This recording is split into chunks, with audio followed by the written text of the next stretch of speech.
Welcome in to Post Game Live. Phil Perry, Tom Curran with you after the Patriots win their second preseason game of the summer, 20-10. Tom, we're not going to talk a whole lot about the final score, but there is plenty to chew on based on what we saw tonight. Am I nuts to sit here and say that it's about 80-20 to the positive?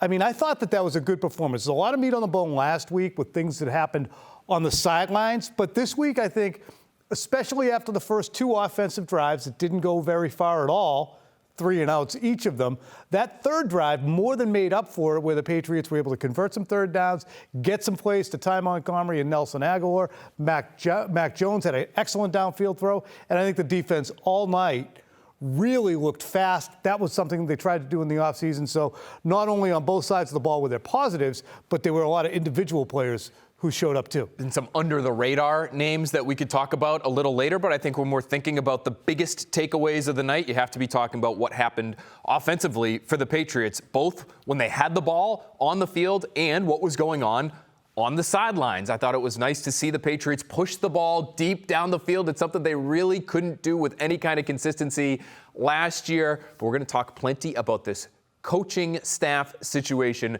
and who is calling the plays. It looked like Matt Patricia was calling the plays all night long. Let's talk about this Patriots offense and see how they fared under their 3 drives with starting quarterback Mac Jones. That's right, he got 3 drives with plenty of starters around him.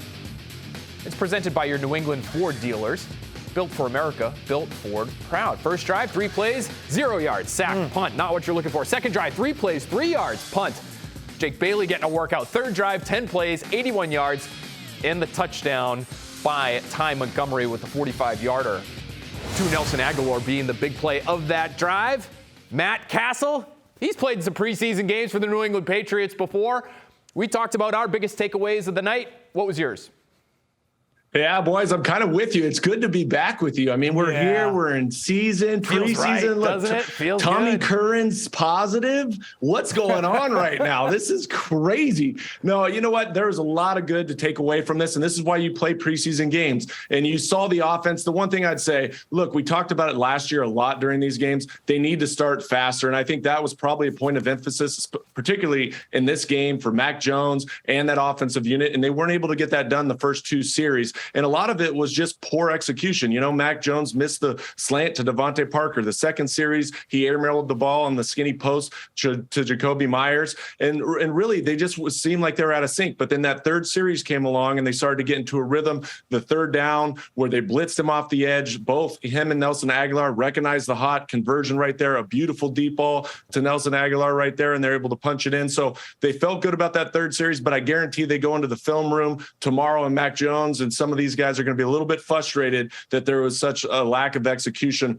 early on. But then you looked at that defense, and boy, I'll tell you what, it looks like a different defense, particularly on the second level. The speed is showing up. Mac Wilson, the way that he played the game tonight, I really loved and enjoyed him. He's a sideline-to-sideline player. The play that stuck out to me was when they ran double slants, and he went through the first slant, read the quarterback's eyes, and almost got his hands on an interception there. So I like the way that the defense was able to pressure the quarterback. I like the second level, and I thought the secondary did a solid job all night long. Matt, we do so much breakdowns during the week, and Bill Belichick has acknowledged, look, these joint practices have almost as much, if not more value than the games themselves.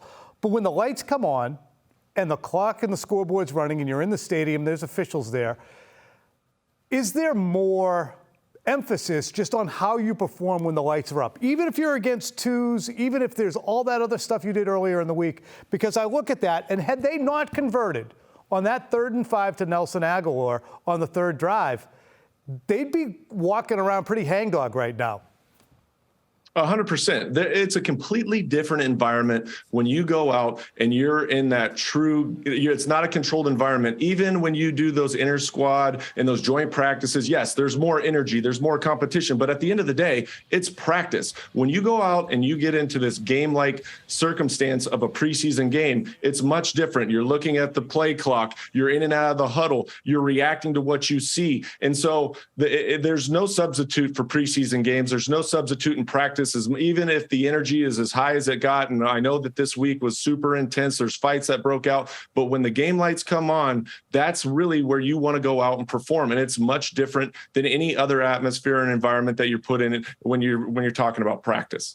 Matt, I'm curious as to your take. I'm curious. I know practice game, we get it. It's a little bit different, but I'm curious as to your take on how Mac Jones, as an individual, performed tonight, because he said something in our little pre-show email where it looked like, I believe it was on the third down miss to Ramondre Stevenson. You didn't love how that play broke down for the Patriots. What'd you see on that one? What'd you see from Jones tonight? Yeah, I didn't think he played well tonight, to be honest with you, and I think he'll tell you the same thing tomorrow. Again, it was a few missed throws, but particularly that third down play in the second series, it was man-to-man coverage. I thought they did a good job formationally. They started the halfback outside, brought him back into the formation, into the backfield. He immediately knew from a pre-snap read that it's a man-to-man defense because that linebacker was out there, ran back in with them. It was a blitz one coverage. By that, I mean it's man-to-man across the board. There's nobody in the middle of the field, and I think that he just got a little bit impatient. If he hung on the front side a little bit more, Nelson Aguilar comes wide open on an in cut, and he just got off of it a little bit early. You can see it up top right here. Actually, you can't see Nelson, but Nelson Aguilar is wide open right there. And so I just think he lost his patience a little bit. And again, that's part of playing in these preseason season games as well. Lights come on, you're sped up just a little bit, you're trying to get off. But if he just hung a little bit longer on that, he would have been happy with the result, I believe. And then the third series, again, you go out and you have to be able to react. You have to be able to respond when you're in these games, and I thought he did an outstanding job when it came to that. Here's that third down call that we talked about where he saw the hot. Nelson Aguilar was on the same page. It was a side adjust. And then right here, it's just a simple, it's a free release by the back. You've got him wide open. Good job there. And then this is the throw of the night right here. He steps up in the pocket, delivers a dime down the field to Nelson Aguilar for a big, big play, which they needed at that point. I think one of the interesting subplots to what this preseason is unfolding as is just how deep they are at wide receiver and running back. J.J. Taylor has a terrific second half. Lil Jordan Humphrey is wedging himself into the conversation. We see both of these are stacked groups, but before we get too far into that, when we see these conversions, when we see these plays, we see a 45-yard completion downfield, we see that nice throw in the flat to Ty Montgomery. Should we be crediting the play caller, Matt Patricia, for crafting things? How are you seeing this whole operation work so far, Matt? Right. Well, when you look at the play calling right now, it's basic, it's fundamentals, it's inside zone, it's outside zone. These are the same plays that we used to run when I was here, right? It's sprint 38 with two tight ends on one side, or you're running inside zone. They ran that pop pass that you saw, the one that I said that he missed to, I think it was Jacoby Myers early on, where he just threw it a little bit high. That's ride 134 Z pop X prick. I could call that play to you. So these are basic plays that have been around since 2005. When I first showed up to camp, and this is what you do in preseason. You're not going to show all the new elaborate scheme that we're talked about, and a lot of, that these players have been accustomed to talking about, that, hey, we got to adjust to a new scheme. These are plays that have been around for the last 20 something years. So it's easy. And it's just going out and executing the game plan. So it's not like there's a whole volume of play calling going on. We already know there's no game planning, but we can't grade the play calling. Is that kind of the upshot of this? They're just going off a script? Not in preseason, right, Matt?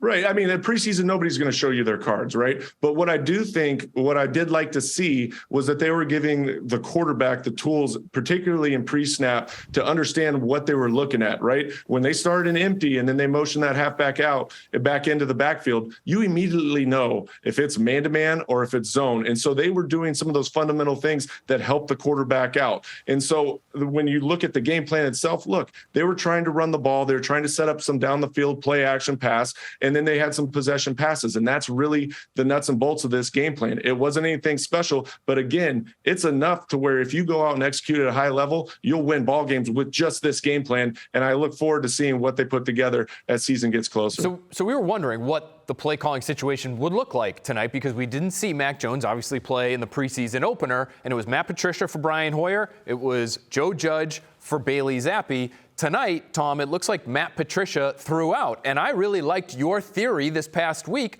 saying, and I was co-signing right there with you, because I do think Bill Belichick thinks of Joe Judge as a potential play caller someday down the line. And you said it looked like he was an apprentice last week against the Giants. Is the apprenticeship over if Joe Judge didn't get a chance to call any plays tonight? It looked like it was Matt Patricia. We weren't there, but according to reporters who were up in the press box watching this stuff, it looked like it was Matt Patricia from wire to wire. And my thought on this, Matt, see if you agree with this.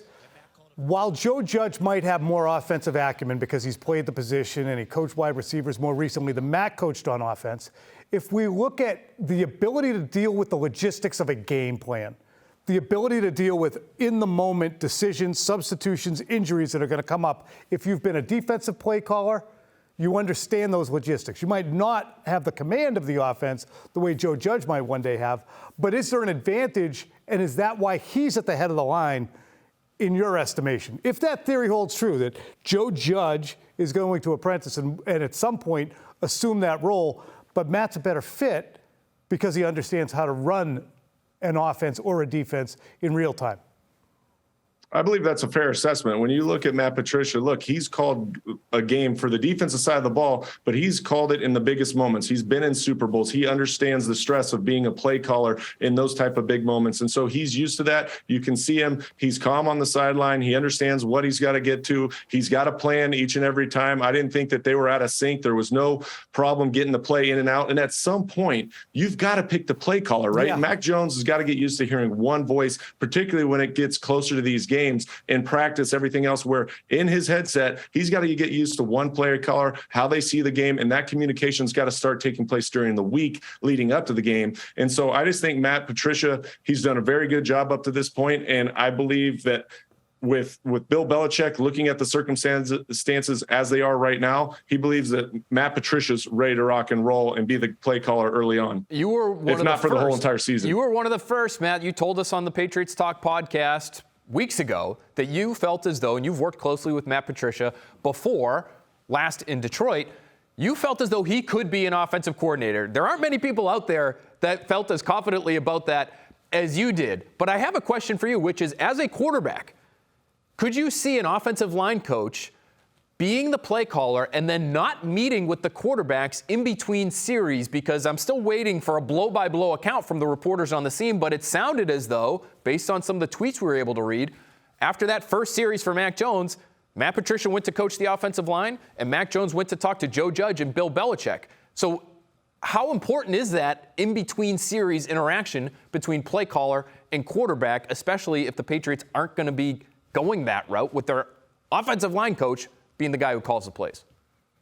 Well, that's the one thing that people always forget about Matt Patricia, because I was with him in Detroit and he was a defensive-minded guy, or known as a defensive guru. But this guy, when I first got in the league, he started with the offensive line group. He was in every meeting with Dante Scarnecchia, and he helped install our run game. He understands the fundamentals of the offense, how it wants to be called. He was up in the booth. So he definitely has background on the offense. But when it gets to the question of can you operate on the sideline without your play caller being with the quarterback, I believe it becomes a little bit more challenging. However, when you come off the sideline and you're sitting there right after you get off the field, what you're doing is you're going through what the defense did. You're looking at still shots of the defensive unit. Did they get us on this? And you're talking through it so that it's just an open collaboration of, hey, look, this is what I saw. This is why I went here. And then as it gets closer to the series, right, your defense is out on the field. That's when you start saying, okay, hey, this is what we're thinking for the next series. Is there anything that you like? And as that goes on throughout the course of a game, it kind of runs its course. So it's really not immediately right after a series, unless something is very pressing in terms of a protection, that he has to come over and talk. You have to get through the actual pictures, but at the end of the day, you can get through it by just great communication through the coaching staff and making sure we understand the plan going back out on the field. Sure, it looks like there is a lot on Matt Patricia's plate right now between the position group he has to coach and calling plays. Matt Cassel, thanks very much.